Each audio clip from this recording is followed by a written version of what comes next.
Hi, good afternoon, everybody, and thank you for joining us.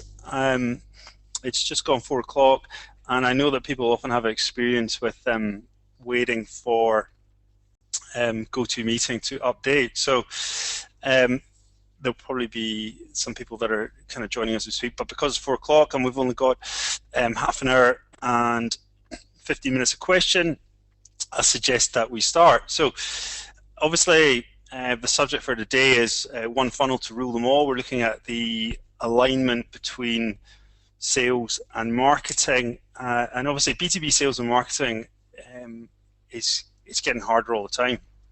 Buyers are moving increasingly online, and it's getting much harder to engage and reach potential customers. I've got on that point, I thought I'd start with just some stats for everybody. So on average, and these are industry stats,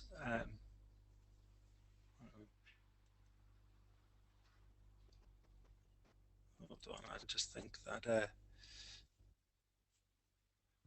just waiting for my screen to come up. Okay, so everybody should be able to see my screen. So yeah, so first let's start with some industry stats on this. It can take on average about, and these are general, but for most of the people that we talk to, we find them as being relevant.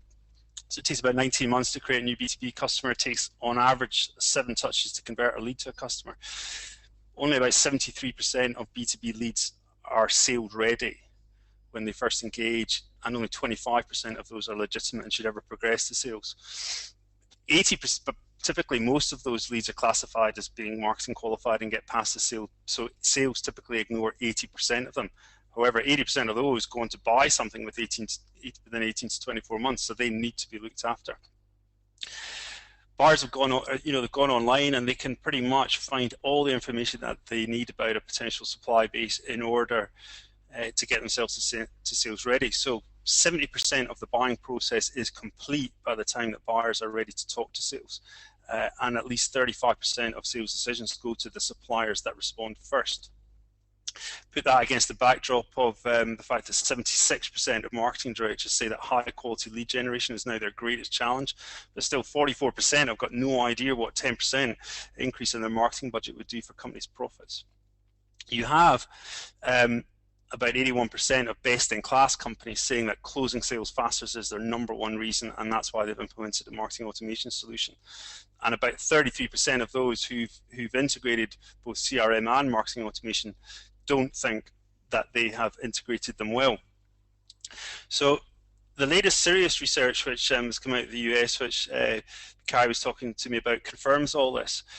The lead changes in the lead buyer's journey are continuing to challenge sales and marketing and product executives. Buyers are so well informed now that it's really difficult for sales to meet them early. It's much harder to demonstrate ROI to them, and getting their attention is much more difficult. So this more kind of self-guided buyer journey is compressing valuable selling time for sales.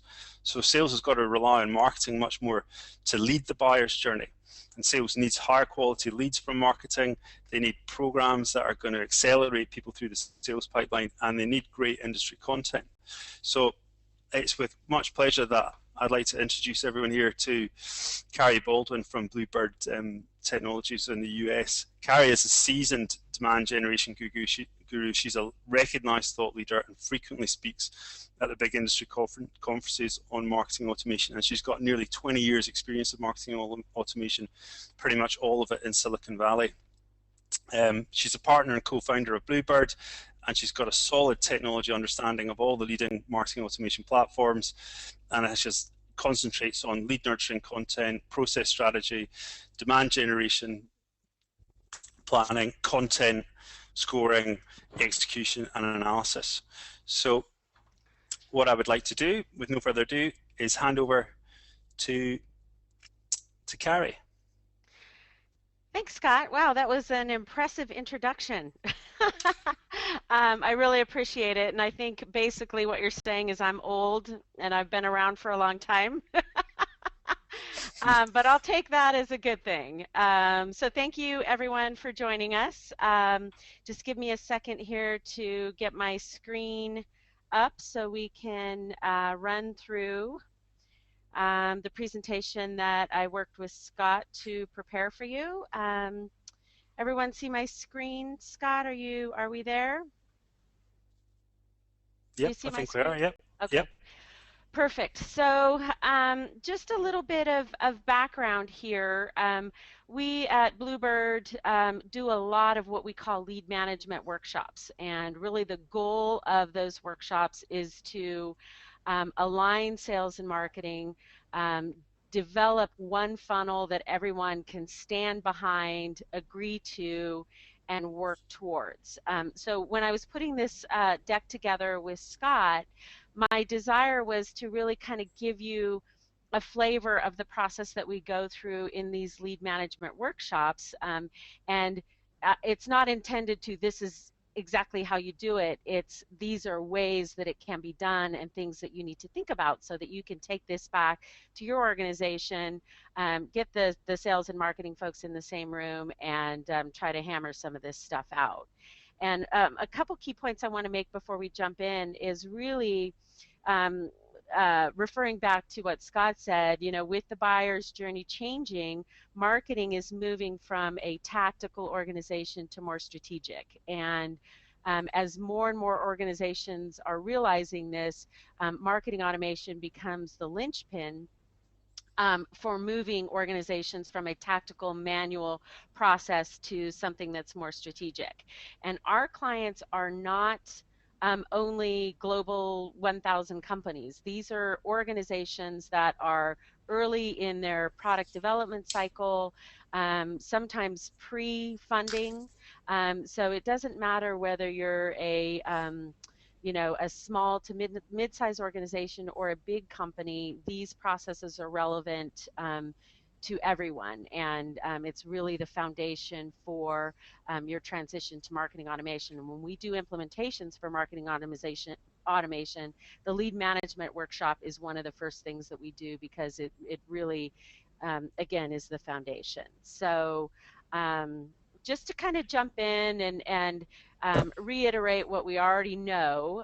We have kind of a divide between marketing and sales. And the old way of thinking is, hey, sales, I'm sending a lot of leads your way. Why aren't you following up on them? And sales is basically saying, you know, you're just throwing me a bunch of junk. So, you know, our goal in this alignment process is to really stop those arguments and focus more on we're working together to develop high quality leads, and that feedback loop is in place where sales is giving marketing feedback and saying, um, yeah, you know, this is working, this isn't working, let's nurture these. This is more of the kind of persona or type of person that I want to talk to. So if you can get to the point where that feedback loop is in place and everyone's agreeing on what you're trying to do, it's just that much more powerful. So there's a number of reasons that we're seeing the disconnect, and I think, you know, we really look at the people, the process, and the technology components, and if you can really work on aligning the people and the technology around the processes, that's really the end goal of what we're trying to accomplish here. So, you know, the impact of not having this kind of synergy is that the revenue pipeline is not functioning as a demand generation, revenue generating engine, focused on identifying, converting, and nurturing leads. And as Scott had mentioned earlier, those statistics are pretty powerful. I think you said 80% are not sales ready. You know, they're early in their buyer's journey, and if the sales organization is focused on, hey, I got to make my numbers for this quarter, I'm going to move those into the disqualified bucket because they're not, you know, they're not going to impact me this quarter, even potentially next quarter. Guess what? When those people are ready to make a buying decision, if you're not actively nurturing them, they're going to buy from somebody else, and you made that investment in bringing them into your funnel.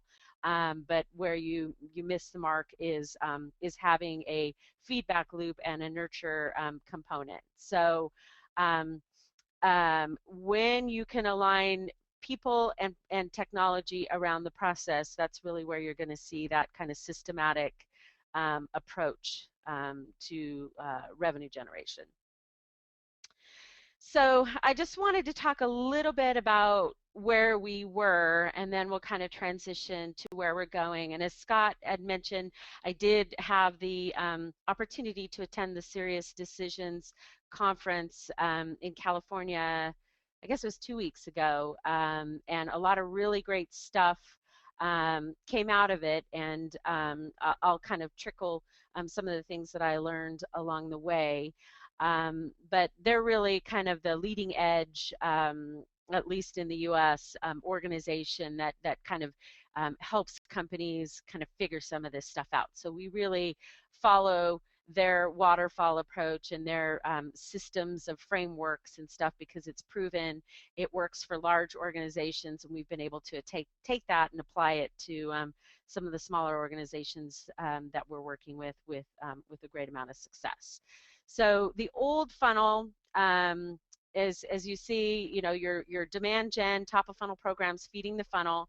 Marketing was traditionally focused on the awareness component of the buyer's journey, and sales really had the charge of educating and moving them through the consideration phase and converting them to pipeline. The thing I don't like about this funnel is it assumes that it's gravity driven, so the more you put in the top, the more comes out the bottom. And you know, as marketers know, that's really not the case. So we can take a look here at the Rearchitected demand waterfall, which is the Serious Decisions unified funnel, and kind of get an idea of how they're tracking sales and marketing's connection through the process. And I don't want to spend a lot of time on this because it's pretty complicated, but you know, feel free after the event if you want to shoot me off an email. If you have specific questions on this, I'm happy to talk about it, because I think it's pretty interesting. So up at the top here, in the inquiry phase, you have you know, both inbound and outbound leads coming in the top of the funnel. This again is your programs, pay-per-click, events, webinars, outbound email marketing, those kinds of things. Then as you're putting an automated foundation in place, you're able to nurture those leads and only pass to telesales. And this waterfall shows a two-tier sales structure. So you have an inside sales organization, some people call them ADRs, ASRs, telesales, telemarketing. It's just that inside sales qualification function is still part of the marketing qualifying process. And then there's a separate qualification process for sales, which is the tactic of moving them into the revenue, into pipeline, and where they're then forecasted by the organization as potential revenue.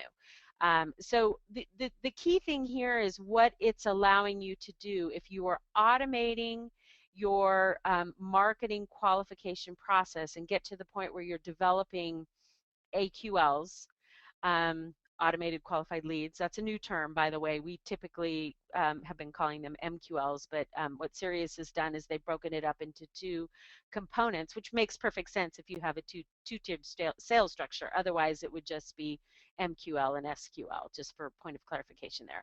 But I think it's really valuable to show, you know, that leads will be qualified from an automated perspective by scoring, by behavior, demographic, and you know, maybe the way that they answer specific questions. So when somebody actually gets on the phone with them, they're ready to have a productive sales conversation. That qualification is happening in the telesales organization, which is typically a less expensive proposition than having, you know, your powerhouse sales team doing those kind of pre-qualification phone calls. And so what this allows is for the buyer to kind of go through the first part of the journey without getting those annoying phone calls when they're not ready to have a discussion, but to be able to have a discussion when they are ready. And so going back to earlier, it's not quantity, it's quality. and you will see a decreased number of leads coming through the process because the junk is not going to make it past that stage. So, I encourage you to really take a look at this, to really think about it, and what we're going to walk through going forward here is the process of how to come up with this waterfall or something similar to this for your organization. What we've done at Bluebird is we've tipped it on its side, because what we want to show here, the new way of doing things, is that any stage of the process, you have to know where your leads are in your funnel, and you also have to have a point where they can move in and out of nurturing, because they may have lost budget, they may have had their buying decision delayed, they may have had a new boss that wants to reevaluate the criteria for the decision-making process. Any number of things can happen, even at the SQL stage. So it's important that you're getting to the point where your funnels are aligned, you have a good idea of who is in each of these stages, and then you have a robust nurturing component that will help address each of the individual stages of the funnel. And again, I have a feeling that not all of you have marketing automation, which is pretty standard. I would say that probably 50 to 60% of the organizations that we talk to at this point have marketing automation or are in the plans of procuring it. But take this step, move down this process, and what it's going to help you do is build the business case for moving towards automation. And I think Scott has a couple points there that it might make sense for you to jump in, Scott, and talk about the 80-20 that you were sharing with me earlier. Yeah, our experience of working with the companies that we do is, you come across some very smart companies with some very smart sales and marketing people in them, and they recognize the problems that we outlined at the start, and they recognize the pain, and they're trying to do things manually to progress, to solve it and progress past it. But in that situation, it's 80% of marketing's activity is just mechanical. It's just doing things. It's just adding, taking lists from there and putting them over here and segmenting them into there and then moving them over here and then adding things up and have the people done this and have people done that. So it's all mechanical and it's all manual, and you will get to probably not the same result, a poor result, but there's very, very little time for creativity. There's very little time for actually generating compelling content that is going to engage buyers. But when you put a marketing automation platform in place, it flicks the other way.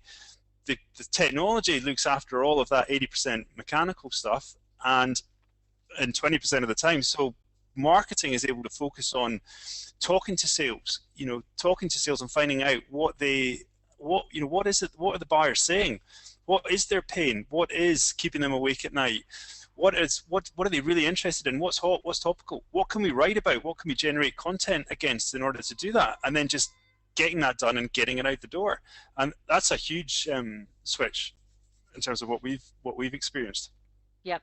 Yeah, absolutely. So, I would imagine that what Scott said, you could quantify amount of time spent doing those manual tasks, and probably present the business case that marketing automation would pay for itself in the time savings at the minimum. So when when you get to the point of really understanding what's going on with your funnel, what you can avoid, we call this the Buddha belly funnel, but if you have systematic ways of going in and moving maybe targeted campaigns, maybe at your MQL stage your content messaging is too early stage. You need something that's more helping the buyer understand, your competitive advantage, or, maybe there's some certain things that they're not thinking of in that stage. Then you can actively and proactively create content or create campaigns that will help people get unstuck. But you really, if you don't have a systematic funnel in place where you've got a good understanding of where people are in the process, you may not even know that there's a problem. You know, we want to avoid the bad funnel. The Buddha belly funnel is bad because that's money that's basically just sitting there. So the goal of this, again, is aligning your people, your processes, and your technology. And when you can get to that point, you really have a system that will become a revenue generating engine. Now I put this up here, the how do I start? This looks really scary. This is actually the result of a 4-hour workshop and then a couple hours of back and forth with the sales and marketing organization. Did I get this right? Did I get this right? But it was basically going through a process of talking about, on the left-hand side, you know, the green bubbles, those are all the entry points, moving through what goes straight to sales, what goes to inside sales, you know, at what point do we move it from the marketing database to the sales database? Where do our channel partners become involved? Where, you know, do different geographies have an impact? Where do we move them back to nurturing? And so something that seems visually super complex is really the result of, you know, getting some smart people in a room and having those frank conversations and discussions about how are we going to do this. So this is the end result. Was actually created in a free tool called Gliffy, but you could do it in Visio, you could do it in PowerPoint, whatever. But it's basically for everyone to stand behind and agree, yeah, that's how our leads are going to be moving through the process. So I'll walk you through you know, some of the things that you need to do if you decide to bring your sales and marketing organization together in a room and having these conversations. These are just examples. I'm not saying this is what you should do per se. It's examples of, you know, the way some of our clients do things. So the first thing is to confirm and agree upon the terminology. What are we going to call a lead? What are we going to call a prospect? You know, what's an account? What's an opportunity? And getting everyone to align themselves behind this so that when you're talking about a suspect, you're not thinking about a prospect, or when you're talking about a lead, there's a difference between a lead and a contact. So whatever your group or your organization wants to call these things, just make sure that everybody's using the same terminology. Same thing for marketing qualified. What does that mean? For a lot of organizations, it's the lead scoring threshold has been met. And then as we reviewed in the Serious Decisions Rearchitected Waterfall previously, if you've got a two-tiered sales structure, then you may want to break that out by automated, qualified, and telequalified. We haven't done that with a lot of our clients now yet. We're moving in that direction. Most of our clients at this point still go by the term MQL. And then, you know, sales qualified is something that, you know, sales has agreed to move to pipeline. Sales accepted is something that they're going to create an opportunity for. It's really how you want to define the different stages in your funnel process. And the one thing I want to point out is the importance of service level agreements, and that's really an agreement between sales and marketing that resides at each of the transfer points so that no lead gets left behind. So when a marketing qualified lead comes into the CRM, how long until it's assigned to somebody? How long until 3 phone calls and 3 emails are sent before they move it back to nurture? Or how long are they engaged in the discovery process before, you know, they move it to an opportunity?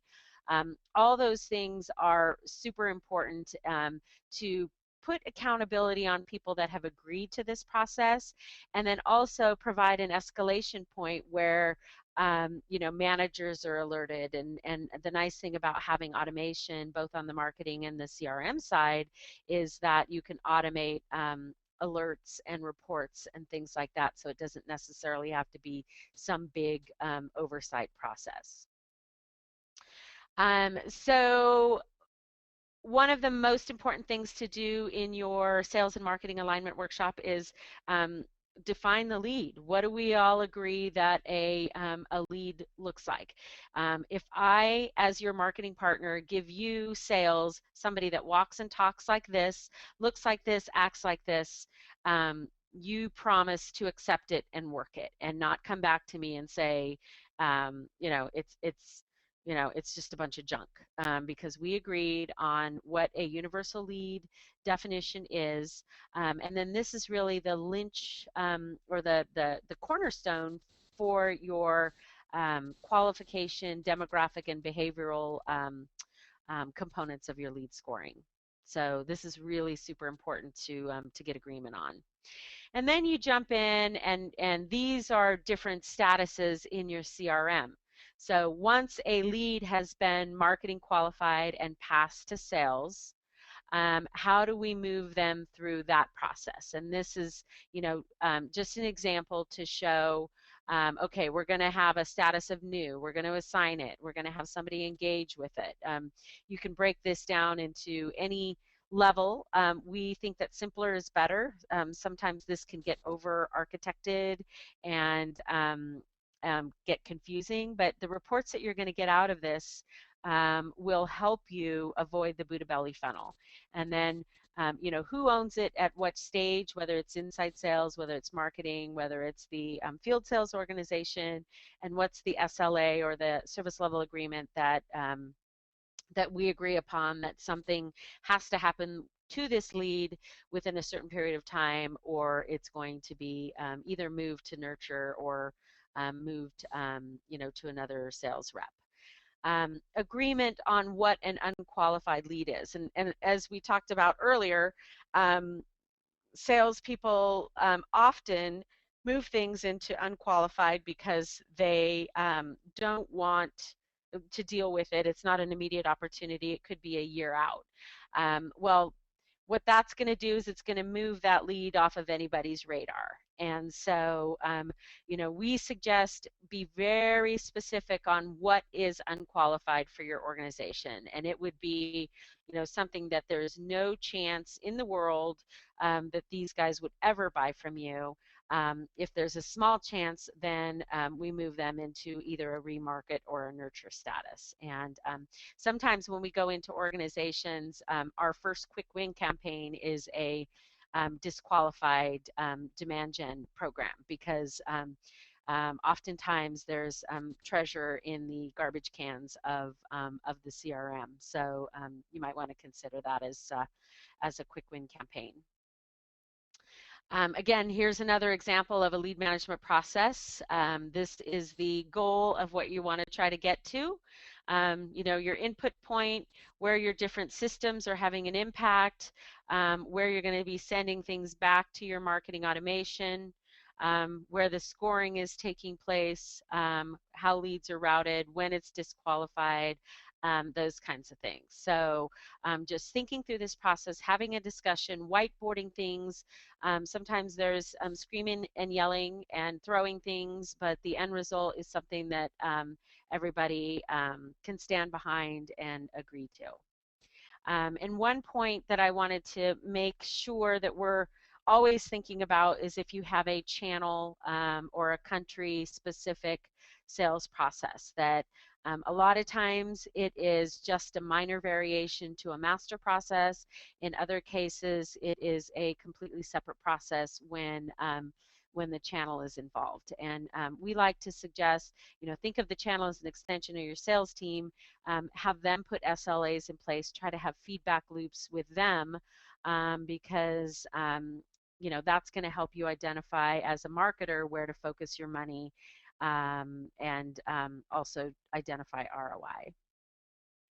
And I wanted to touch on scoring, and I don't think that you can do a good scoring model without without having automation in place. I mean, we've tried, you know, some basic things, and it works on a basic level. But to really get in and take advantage of the behavioral and the qualification components of that, I think automation is really a critical thing. And so, as you're thinking through this, as you're defining your leads, your universal lead definitions, as you're building out the different types of programs that you want to do, as you're defining, you know, what are the pain points of our customers or our prospects, and how do we use those as qualification points, maybe in a nurture campaign.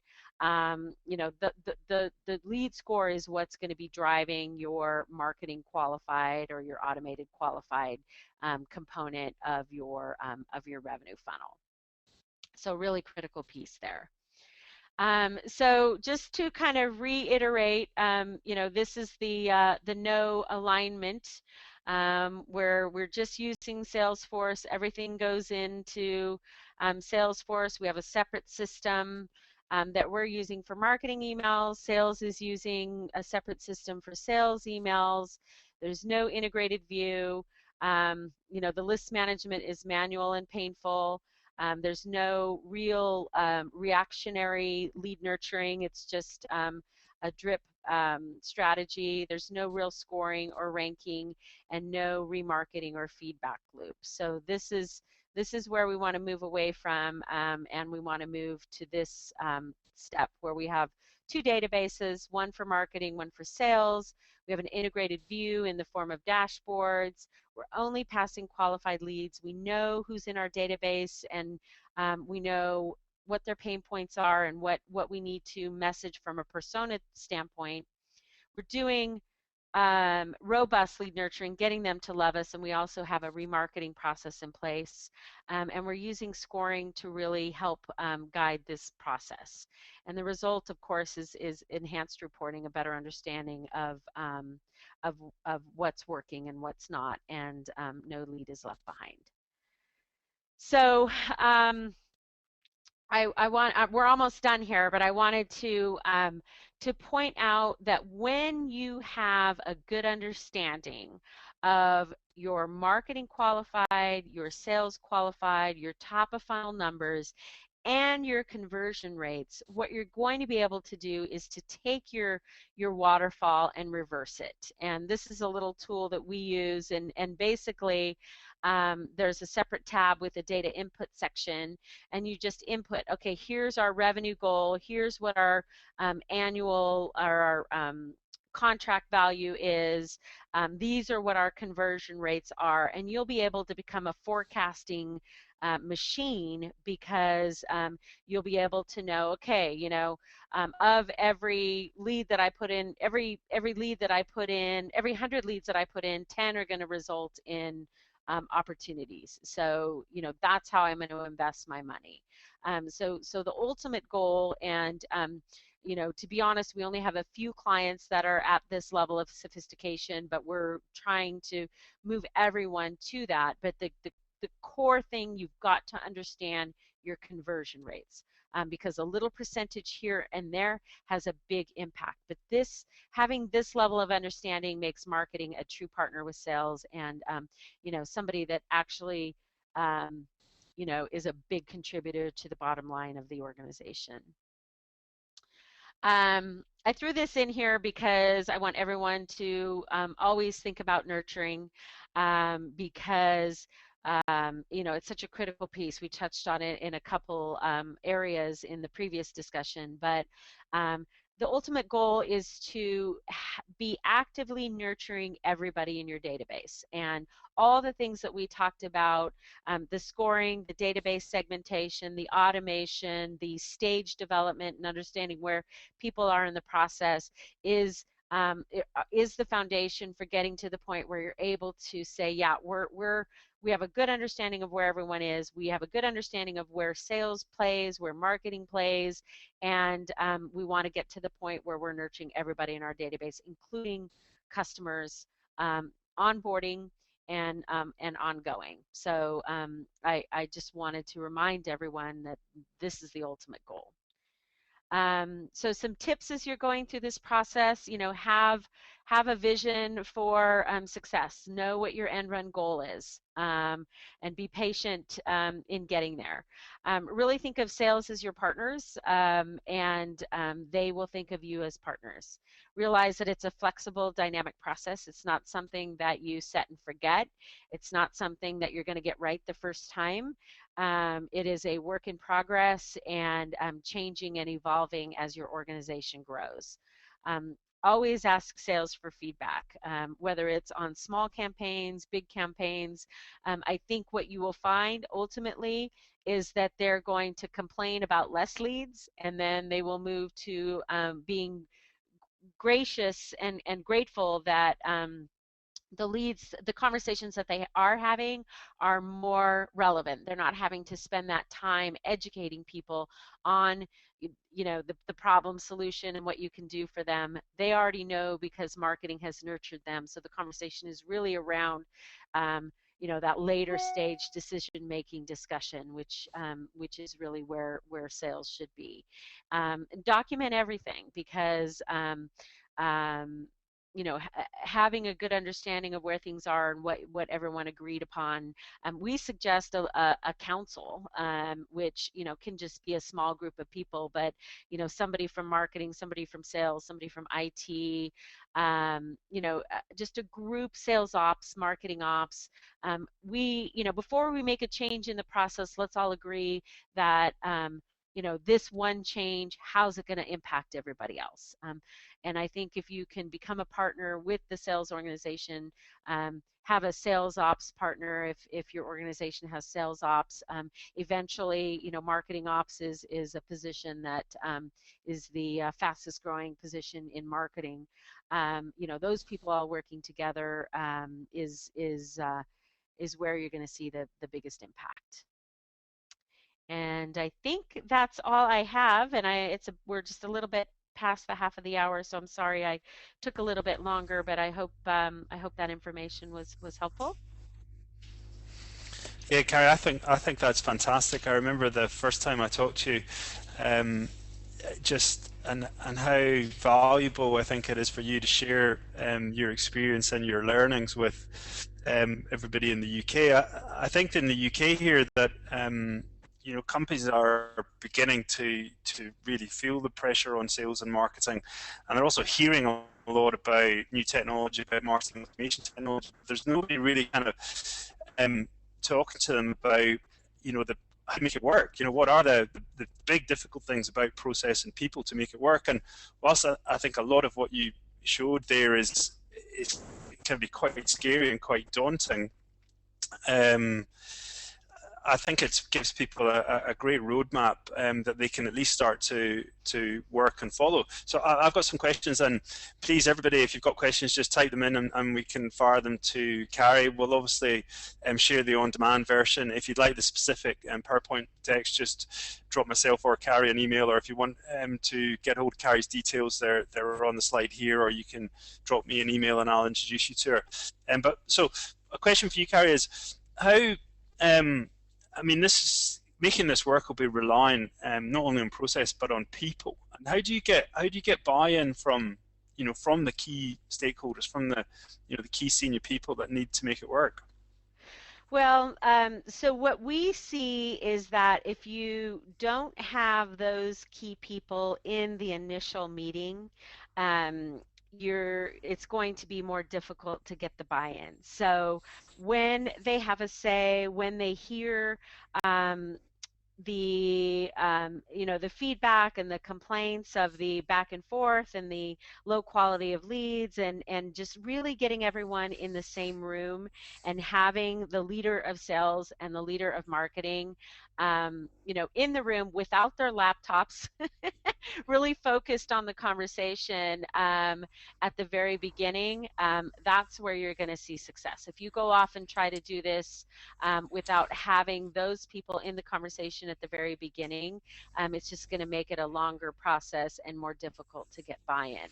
And to be honest, Scott, the numbers don't lie. And so some of the benchmarking data and really showing how understanding your conversion rates and the increase of um, marketing qualified leads by just doing nurturing and not investing more in top of funnel, I mean, those numbers are pretty significant. So it's hard to argue with these statistics and the cost savings. You know, it, you do have to go through a bit of a process to get there, and it can be a little bit painful. But the results, of getting to the end of this are significant. What's yeah, I'd like to ask you about conversion rates, and that I think it's really easy to focus around the top of the funnel and just getting, more and more potential prospects rather than the difficult stuff of through the funnel. But before that, I mean, for small companies, obviously you can see that this is automatically relevant for big companies with complicated processes, but for small companies, who have you worked with and where have you seen it work and tips and advice there? Yeah, so we have clients that are, below 5 million US that are implementing these processes. And the reason that they're doing that is because they're on the growth track, right? And they understand that if they don't get this systematic foundation put into place, when they grow, they're not going to be able to scale. So, the conversion rates, I can talk about, one example is very specific in my mind. If you going back to the original stat that you had mentioned, where 80% are not ready to buy in that initial, that initial kind of top of funnel. Um, um, if you nurture them, you can move 25% of those along the process and move them to become an MQL. If you don't nurture them and you just leave it to the sales organization, that number drops to 8. So the difference between 8% and 25% of an investment that you've already made is significant. And you can take that money, you can invest it in more top of funnel programs, you can invest it in content and those kinds of things. But to just really be able to understand the impact of nurturing on your conversion rates and the amount of money that you're saving will help you be more strategic in how you're going to allocate your budget. But small companies are doing this just as much as larger companies because of that very reason. They've got to understand their conversions and know where to put people, where to put money, where to put campaigns and that kind of thing. Great. I've got a question here from Paul Grant at Coefficient, and he says, great question, great presentation, Cari. Can I understand a little bit more about your experience in establishing the processes and systems? E.g. standard processes, what systems, etc. Yeah, so we do follow the serious decisions model because it's proven and it works. So from a process standpoint, some of the stuff that I walked you through today is what we do in these workshops. And then what comes out of that is basically a list of business requirements in marketing automation and the CRM that need to change. Sometimes it's as simple as new fields that need to be created. Sometimes it's more complex in developing new routing rules, new lead statuses to make sure that everybody knows there's a drop down for putting something into nurture. So once you go through the process, you look at your CRM, you look at your marketing automation. Okay, what's new here? What do we already have and what's new? And I think that's what takes the longest in this whole thing is understanding what of the changes to the systems need to take place and then getting those changes in place. And again, typically it's only sales alerts that need to be created, it's new statuses, it's some new routing rules and custom fields that need to be created and mapped back to marketing automation. So my suggestion is walk before you run. Don't over-engineer it, and go for something that's simple and streamlined and doable for your organization. And then once you have that behind you, then you can enhance it and expand. And a follow-on one as well is, which I guess is the outputs, is what does an integrated marketing and sales dashboard look like? Yeah, so good question. So we like to see that, well, I guess it really depends on what tool that you're using. And one example of a tool that both Scott and I know very well is Pardot. They have good data is their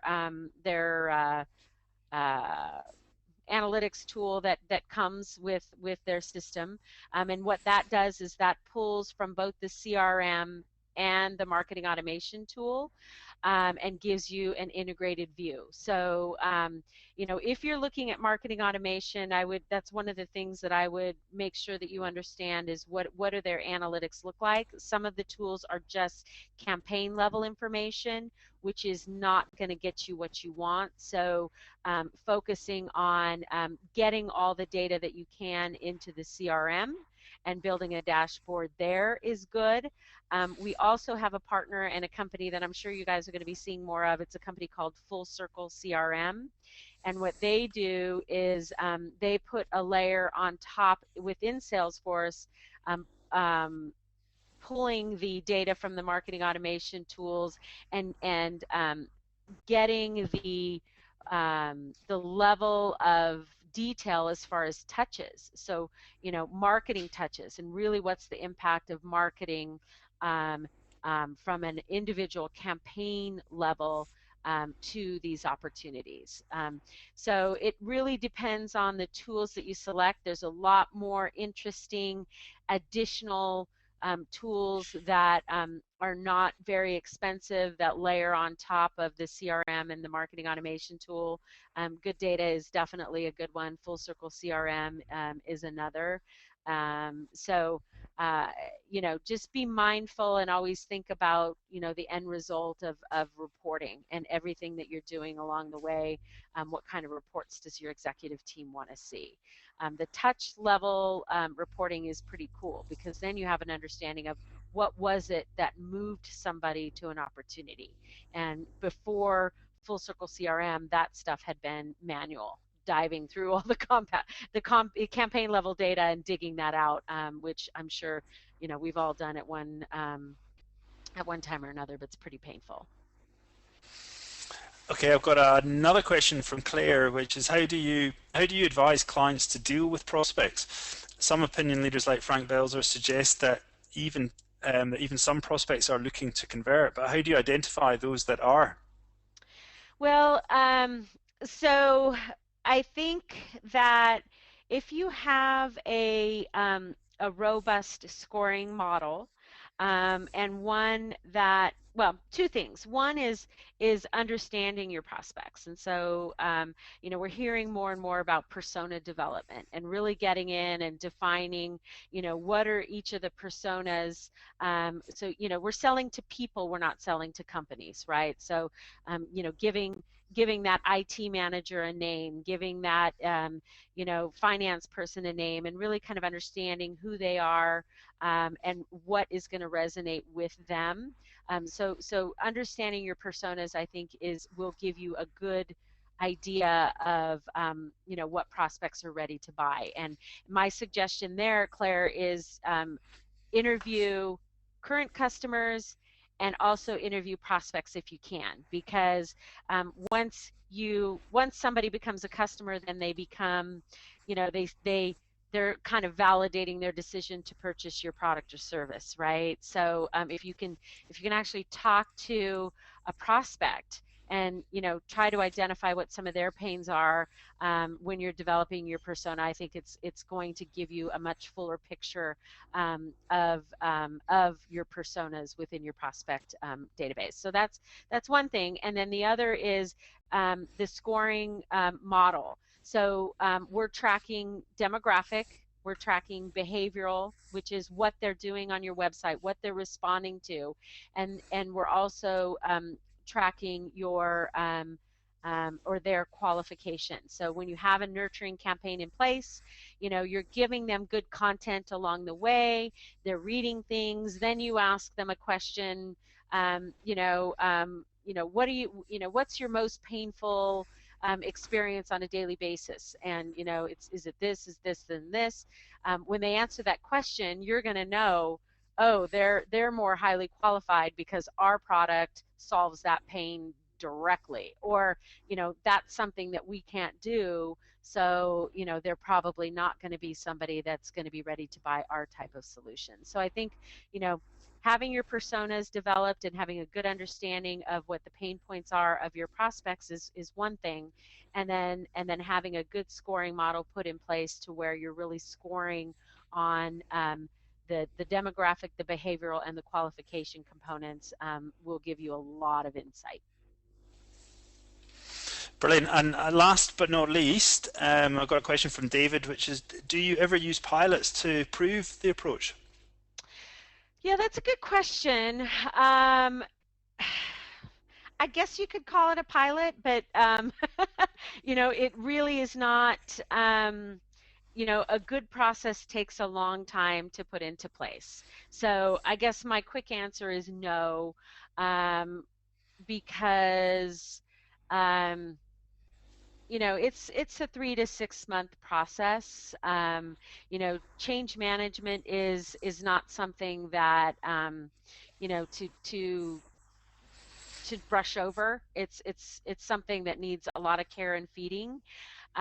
So, I would say I've never called it a pilot. It's really an organization committing to making a change that they know is going to have an impact ongoing. And I think the change management is the biggest challenge, in getting everyone to agree upon it, but then sticking to it. It's human nature to go back to, the old way, because, in some cases maybe it was easier.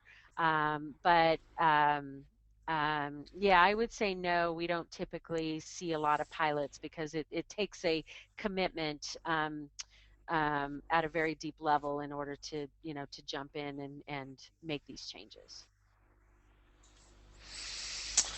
Well, I think that's us, Cari, and Okay. I'd like to say thank you from the UK. Again, I know it's very early in the morning for you over there, but I think the future of sales and marketing, as as buyers move increasingly online and take more and more control of the buying process, the future for sales and marketing teams is just getting harder and harder, and people are feeling that pain and trying to work out how it is that they progress. And what you've learned in your experience and what you've shared with us today is really, really valuable and very, very insightful for helping people navigate how to improve from there. So I'd like to thank you again for your time and for sharing all of your learnings and insights with us. Absolutely, and I think it's a great time to be a marketer. Huge opportunities. So yeah, go get them. Thanks, Cari. I agree with that. So obviously we'll share the on-demand version and we'll write some blog posts about it. But if anybody's got any other questions that they want to ask, just drop us an email. Yep, And sounds good. thank you very much, Cari. Thanks everybody. Have a good Thank afternoon. you. Bye. Bye.